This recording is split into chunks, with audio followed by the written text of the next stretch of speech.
Alors, on a tous une liste ou au moins une personne à qui on s'est dit: «Jamais je ne lui pardonnerai, jamais, jamais pour tout le mal qu'elle m'a fait» et je parle en connaissance de cause. J'ai pu garder de la rancune contre certaines personnes pendant très longtemps. Mais du coup, pourquoi pardonner alors, si certains ne le méritent pas? L'idée, c'est pas de dire: «Ben, merci pour tout le mal que tu m'as fait, je te fais de gros bisous, à bientôt». L'idée de pardonner, c'est déjà de se libérer soi-même de toute la rancœur qu'on a et qui nous ronge, en fait, qui nous empêche peut-être d'avancer, qui nous empêche peut-être de passer à autre chose en étant heureux et sans à chaque fois ressasser le passé, ce qui peut être très chiant, autant pour soi que pour les personnes qui nous entourent ou qu'on rencontre.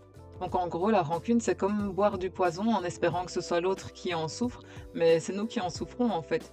Donc l'idée, c'est vraiment de supprimer de sa tête le dossier de cette personne pour faire de la place pour quelque chose de mieux et surtout qui sert à quelque chose. Parce qu'on est bien d'accord que les problèmes, les ex et tout ça, à part se ronger, se faire du mal et en souffrir, on ne sait pas pourquoi, en fait, ben, ça sert strictement à rien.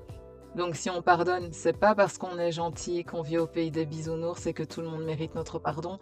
En fait, si on pardonne, c'est pour soi-même. Donc c'est un acte un peu égoïste d'une certaine manière, mais justement, c'est quelque chose qui permet de se sentir bien dans sa tête, d'être bien dans sa vie, d'être bien dans son corps et surtout de se libérer de toutes les relations et des liens toxiques qu'on peut avoir avec ces personnes. Donc pardonnez non pas pour eux, mais pardonnez-les pour vous.